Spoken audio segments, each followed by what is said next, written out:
Hi, I'm Bob. Let's do the computer exercises for Chapter 7, Multiple Regression Analysis with Qualitative Information. In the textbook, Introductory Econometrics, a Modern Approach, the 7th edition by Jeffrey Wooldridge. The estimated equation is as follows for the first computer exercise, adding the parents' education variables to the model.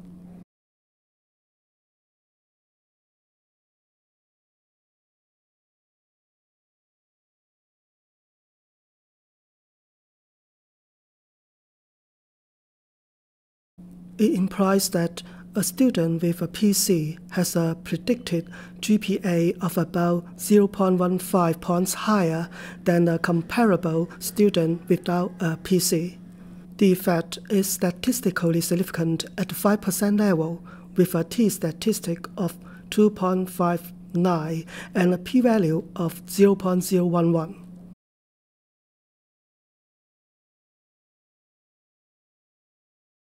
The estimate is close to that in the model without parents' education variables.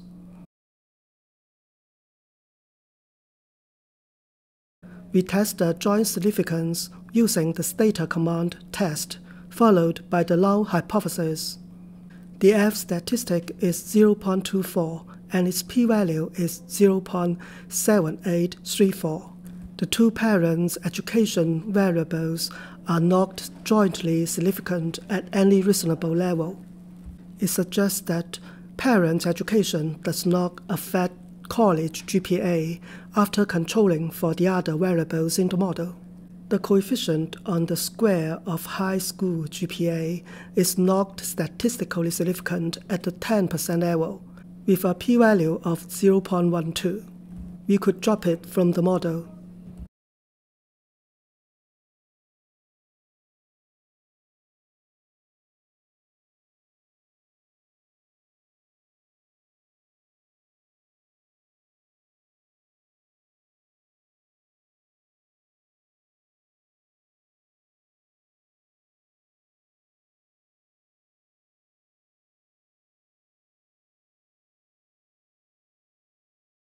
In Stata, we use two hashtags to include the variables and the interaction term between them in the model. We could add the quadratic the same way. Don't forget to add the prefix C dot in front of the continuous variables. Let's go to the second computer exercise. The estimated equation is as follows.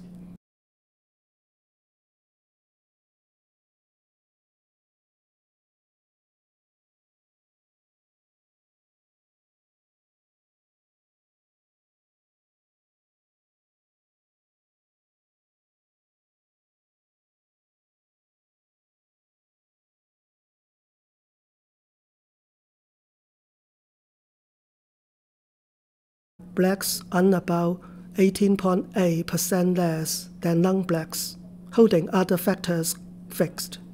The difference is statistically significant at the 1% level, with a t-statistic of minus 5.00 and a p-value of 0 to 3 decimal places.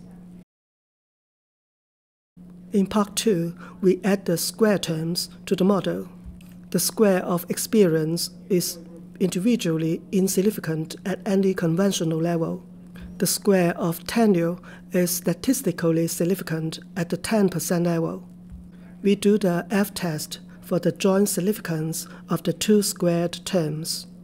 The F statistic is 1.49 with a p-value of 0.2260. The two squares are not jointly significant at even the 20% level. I will consider only keeping the tenure squared in the model.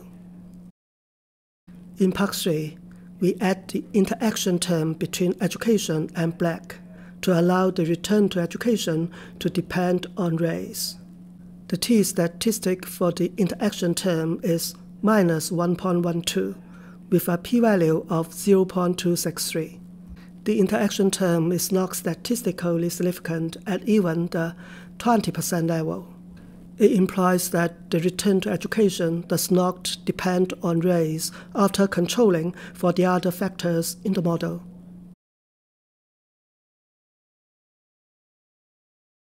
In Part 4, we add the interaction term between married and black to the model to allow wages to differ across 4 groups of people. I use double hashtags to include the 2 dummy variables and their interaction in the model. We can use the command eReturnList to find the stored results. The estimated coefficients are stored in vector EB.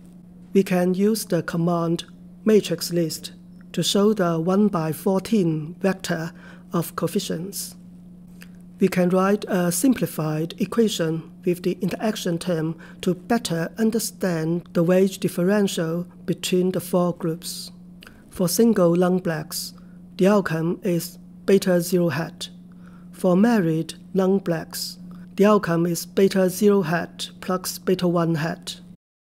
For single blacks, the outcome is beta 0 hat plus beta 2 hat. For married blacks, the outcome is the sum of the 4 coefficients. We want to find the estimated wage differential between married blacks and married young blacks. That is the sum of beta 2 hat and beta 3 hat, the coefficient on black and the coefficient on the interaction term. Returning to our estimated equation, that is minus 0.241 plus 0.061 equals minus 0.179. To find its p-value, we use the test command to do an f-test for its significance. The p-value is 0 to 4 decimal places. Another way to find the wage differential between the groups is to generate 4 dummy variables for the 4 groups and then include 3 in the model. We treat the married young blacks as the base group. The coefficient on the married blacks and its standard error, t-statistic, and p-value can be found in the Stata result window.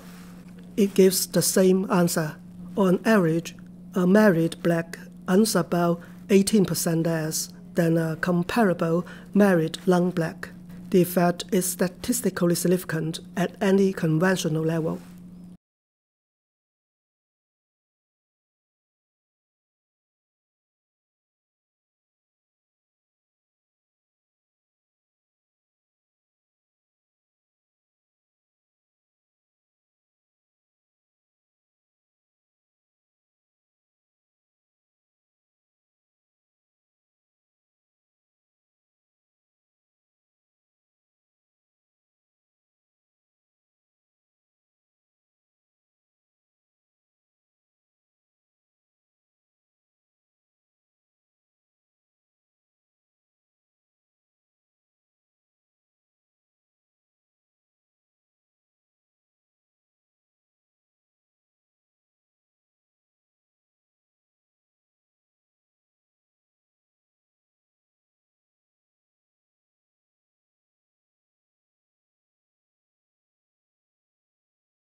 Let's find answers to computer exercise 3.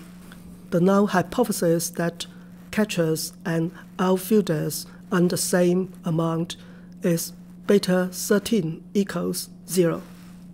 The estimated coefficient is 0.254, suggesting that catchers earn about 25.4% more, or precisely 28.9% more than outfielders on average, holding other factors fixed. The difference in salary is statistically significant at the 10% level with a p-value of 0.054. For the second question, the null hypothesis that there is no difference in average salary across positions is that beta 9 to beta 13 are all 0.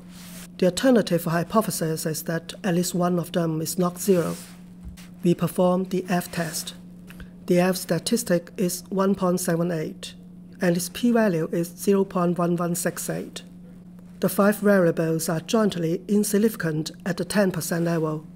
It implies no difference in average salary across positions once other factors have been controlled for. The results from Part 1 and Part 2 are consistent. We can also do the F test for Part 1.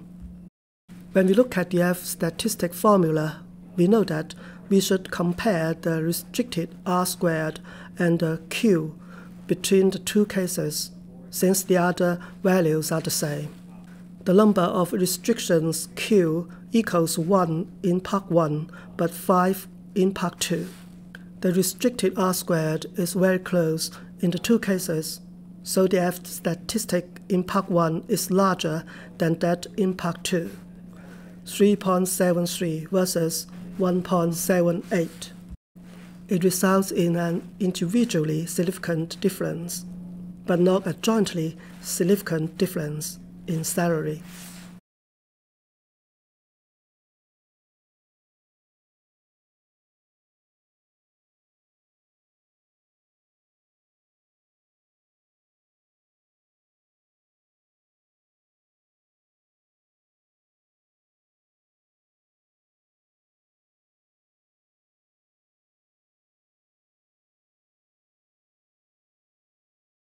Let's solve computer exercise 4. For Part 1, beta 3 should be negative because better academic performance measured as a lower percentile leads to a higher college GPA. Beta 4 should be positive because SAT is positively correlated with college GPA. I'm not sure about the size of the other variables.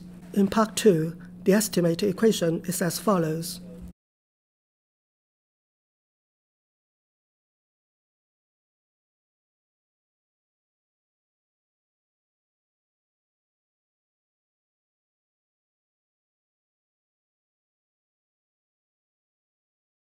Athletes are estimated to have 0.17 more points in college GPA than non-athletes, holding other factors in the model fixed. The t-statistic is 4.00 and its p-value is 0 to 3 decimal places. The difference is statistically significant at the 1% level. In Part 3, we drop SAT from the model. The coefficient on athlete reduces to 0.005, and it is not statistically significant at any conventional level, with a p-value of 0.903. It happens because when we control for the SAT scores, we are comparing athletes and non-athletes with the same academic performance measured by SAT. The athletes must have some unobserved characteristics that contribute to a higher college GPA than non-athletes.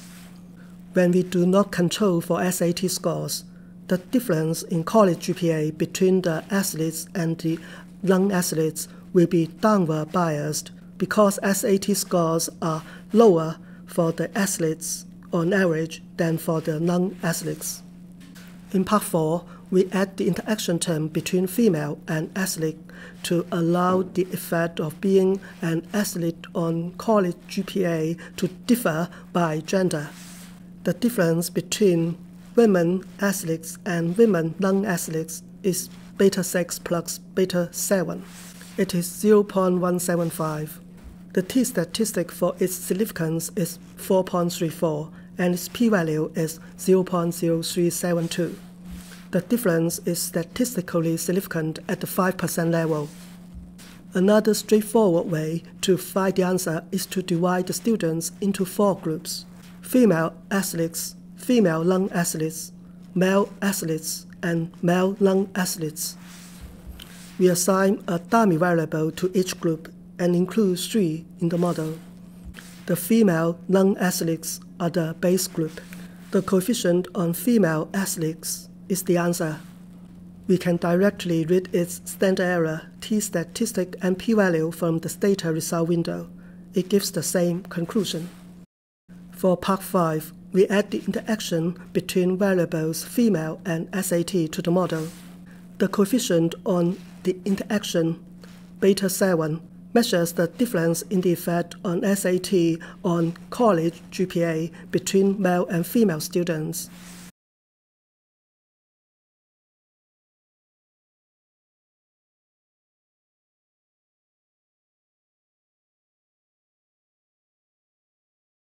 Beta 7 hat is 0.00005. The t-statistic is 0.40 and its p-value is 0.692. We could not reject the null hypothesis that there is no difference in SAT's effect on college GPA by gender.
Let's do computer exercise 5.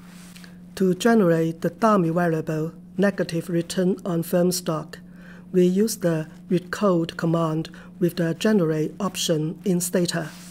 Please check out Stata's 3 ways to create dummy variables in the Introductory Stata course on my YouTube channel. You can click on it in the upper right corner. The estimated equation is as follows.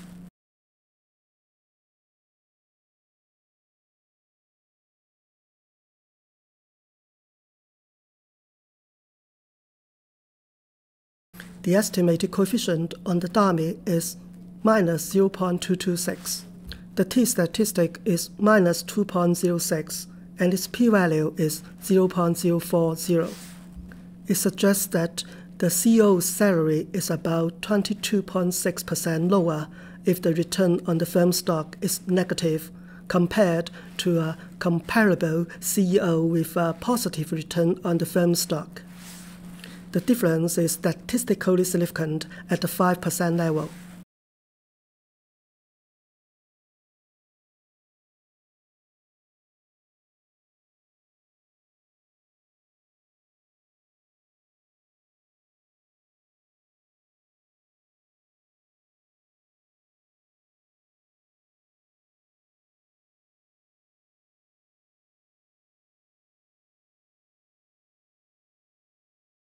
Let's find answers to computer exercise 6.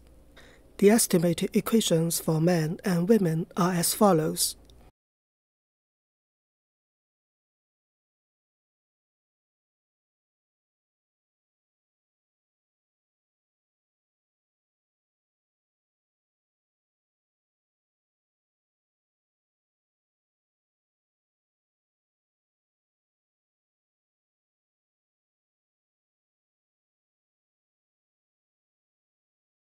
We notice that education has a significant negative effect on men's sleeping time at the 10% level, but is not significant for women. The effect of having a young kid on sleeping time is positive for men, but negative for women. The R-squared is higher in the regression for men than for women. For part 2, we do the child test for differences in regression functions between males and females.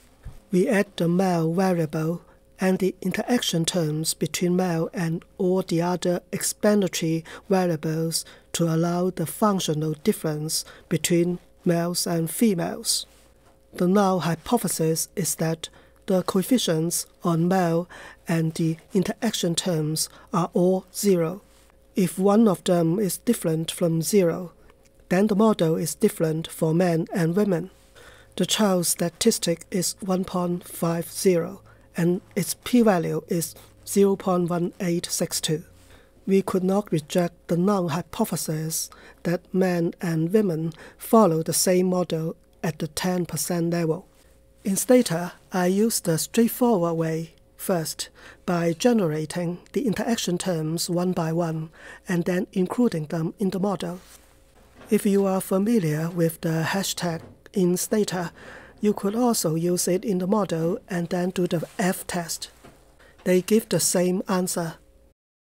Interestingly, if we drop the age squared term, then we reach the opposite conclusion because the child statistic is 2.11 and its p-value is 0.063. We reject the null hypothesis at the 10% level. Men and women follow different sleeping models. In Part 3, we allow for a different intercept for males and females and determine whether the interaction terms are jointly significant. The F statistic is 1.26 and its p-value is 0.2814. We fail to reject the null hypothesis that all the interaction terms are zero at even the 20% level. In light of the results from Parts 2 and 3, we could drop the interaction terms and only include the male dummy in the model. Thank you very much for solving the computer exercises with me. See you in the second part of the exercises. Take care. Thank you for watching this video and subscribing to my YouTube channel. See you next time.